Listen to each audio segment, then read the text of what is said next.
జమ్మూ కాశ్మీర్లోని సాంబా జిల్లా సరిహద్దు గుండా భారత్లోకి చొరబడేందుకు ప్రయత్నించిన పాకిస్తాన్ ఉగ్రవాదుల కుట్రను బీఎస్ఎఫ్ దళాలు భగ్నం చేశాయి. ఈ ఘటనలో 7 ఉగ్రవాదులను హతమార్చారు. వీరు దేశంలోకి చొరబడేందుకు ప్రయత్నించగా వారిని భద్రతా బలగాలు కాల్చి చంపేశాయి. వీరంతా జైషే మొహమ్మద్ సంస్థకు చెందిన వారిగా బీఎస్ఎఫ్ అనుమానిస్తోంది. చొరబాట్ల నేపథ్యంలో కేంద్ర హోంమంత్రి Amit Shah, director general of BSF, director general of CISF, హోంశాఖలోని సీనియర్ అధికారులతో భేటీ అయ్యారు. సరిహద్దుల్లో, విమానాశ్రయాల్లో భద్రతా ఏర్పాట్లను సమీక్షించారు. ఈ సమావేశానికి జాతీయ భద్రతా సలహాదారు అజిత్ దోవల్ కూడా హాజరయ్యారు.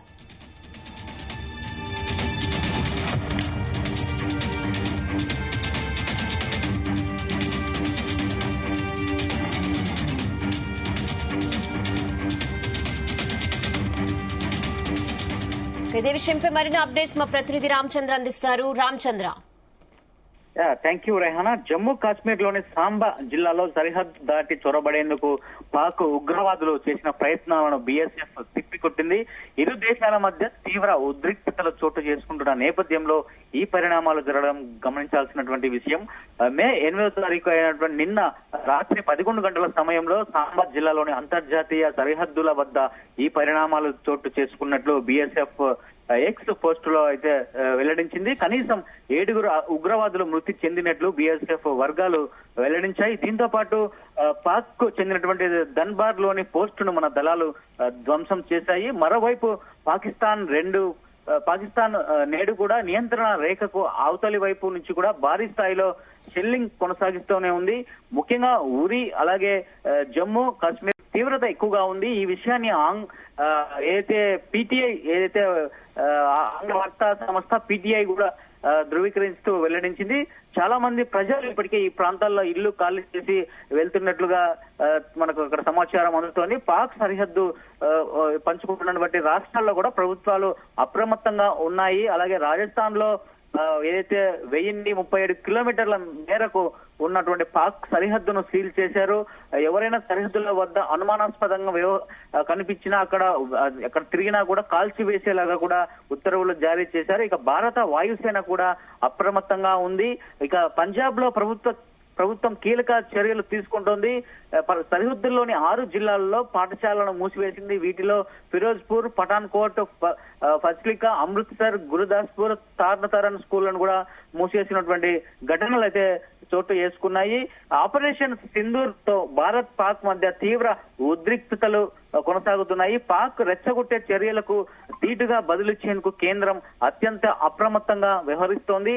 అన్ని అత్యవసర వ్యవస్థల పనితీరును ఎప్పటికప్పుడు పర్యవేక్షిస్తూ వస్తుంది. ఈ క్రమంలో వరుస భేటీలు జరుగుతున్నాయి. తాజాగా కేంద్ర హోంమంత్రి Amit Shah, director general of BSF అలాగే డైరెక్టర్ జనరల్ ఆఫ్ సిఐఎస్ఎఫ్, హోంశాఖలోని సీనియర్ అధికారులతో కూడా భేటీ అయ్యారు. సరిహద్దుల్లో, విమానాశ్రయాల్లో భద్రతా ఏర్పాట్లను సమీక్షించారు. ఈ సమావేశానికి జాతీయ భద్రతా సలహాదారుడు అజిత్ దోవల్ కూడా హాజరయ్యారు. కేంద్ర మంత్రి నివాసంలో ఈ భేటీ జరిగింది. చొరబాటు ఘటనలు చోటు చేసుకుంటున్నటువంటి తరుణంలో పాక్ తో సరిహద్దు పంచుకుంటున్న ఆయా రాష్ట్రాలు ఇప్పటికే కీలక చర్యలు చేపట్టాయి. మన దేశంలోకి చొరబాటు ఎత్తించినటువంటి పాకిస్తాన్ కు చెందిన వ్యక్తిని పంజాబ్ సరిహద్దు వద్ద బీఎస్ఎఫ్ కు చెందిన జవాన్లు హతమార్చినటువంటి పరిస్థితి ఈ రోజు చోటు చేసుకున్నది. ఏదైతే ఎక్కడ ఎవరు కనిపించినా కూడా సరిహద్దుల వద్ద అనుమానాస్పదంగా కనిపించినా అటు వారిని విచారించకపోయినా వాళ్ళ దగ్గర వెపన్స్ ఉండే అవకాశం ఉంటుంది కాబట్టి కనిపిస్తే చాలా కాల్చి పడే అనుమానాస్పదంగా ఉన్నా కూడా అని చెప్పి ఆదేశాలు జారీ చేసినటువంటి పరిస్థితి ఉంది. ఏదైతే ఉదయం నుంచి కూడా ఢిల్లీలో హై లెవెల్ మీటింగ్స్ జరుగుతూనే ఉన్నాయి. జాతీయ భద్రతా సలహాదారు అజిత్ దోవల్ కూడా ప్రధాని మోడీతో దాదాపు 2.5 గంటల పాటు సుదీర్ఘంగా చర్చించారు. త్రివిధ దళాల ఉన్నతాధికారులతో కూడా అన్ని అధికారులతో కూడా రక్షణ శాఖ మంత్రి రాజ్నాథ్ సింగ్ సమావేశమయ్యారు. సరిహద్దు రాష్ట్రాల అధికారులతో కూడా హోంశాఖ మంత్రి అమిత్ షా సమీక్ష చేశారు.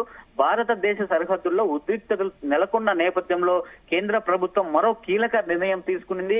భారత ఆర్మీ చీఫ్ కు విశేష అధికారాలు కల్పిస్తూ ఆదేశాలు ఇచ్చారు. అలాగే అవసరమైతే టెరిటోరియల్ ఆర్మీని కూడా రెగ్యులర్ ఆర్మీకి తోడుగా వినియోగించే పూర్తి అధికారాలను కూడా ఆర్మీ చీఫ్ కు ఇచ్చింది ప్రభుత్వము. ప్రస్తుత క్లిష్టమైనటువంటి పరిస్థితుల్లో టెరిటోరియల్ ఆర్మీలో పనిచేస్తున్న ఏ అధికారి లేదా ఉద్యోగి సేవలు అవసరమైతే వినియోగించుకోవచ్చు అని చెప్పి కూడా స్పష్టం చేసింది ప్రభుత్వం. ఆర్మీ చీఫ్ కు ఈ అనుమతిని కేంద్రం మంజూరు చేస్తూ ఆదేశాలు జారీ చేసింది. ఈ రోజు సాయంత్రం ఈ వరుస భేటీల తర్వాత సాయంత్రం 5:30 ప్రభుత్వం తరపు నుంచి కూడా ఒక ప్రెస్ మీట్, ఒక ప్రకటన వెలువడే అవకాశం ఉంది. అందులో ఇంకా మరిన్ని ఆసక్తికరమైనటువంటి అంశాలను కూడా అక్కడ వెల్లడించే అవకాశం ఉంది. ఈ రోజు ఏమైనా ఊహించని పరిణామాలు రాత్రి జరిగే అవకాశాలు ఉంటాయా అనేది కూడా మనం అందరూ కూడా ఆసక్తిగా ఎదురు చూస్తున్నారు. మరి 5:30కు జరిగే మీడియా సమావేశంలో కూడా పూర్తి వివరాలు వెల్లడిస్తారు. అలాగే ఏదైతే నైట్ ఏదైనా ఆపరేషన్ గానీ ఉంటే కూడా అది మాత్రం ముందస్తుగా అది లీక్ చేసి చేయరని చెప్పి కూడా కొంతమంది చెప్తున్నారు. ఎందుకంటే ముందుగా లీక్ చేస్తే అక్కడ పాకిస్తాన్ సైన్యం అప్రమత్తం అయ్యి దాన్ని ఫెయిల్ అయ్యే అవకాశం ఉన్న నేపథ్యంలో ఈ రోజు అసలు నిన్న రాత్రి నుంచి కూడా ఇప్పటి వరకు ఏం జరిగింది అనేది పూర్తి అన్ని వివరాలను కూడా ఈ 5:30 గంటలకు నిర్వహించే మీడియా సమావేశంలో అన్ని వివరాలను కూడా వెల్లడించే అవకాశాలు ఉన్నాయి. మొత్తానికి పాక్ చేస్తున్నటువంటి దుశ్చర్యలను భారత్ ఎప్పటికప్పుడు తిప్పి కొడుతూనే ఉంది. అటు ఆస్తి నష్టం కానీ అలాగే ప్రాణ నష్టం కానీ జరగకుండా మన ఇండియన్ ఆర్మీ మాత్రం ఎప్పటికప్పుడు తిప్పి కొడుతున్నటువంటి అంశంలో భారత ప్రభుత్వం మాత్రం ఆర్మీకి పూర్తి స్థాయిలో ఫ్రీ హ్యాండ్ ఇచ్చినట్లుగా తెలుస్తోంది. రెహనా.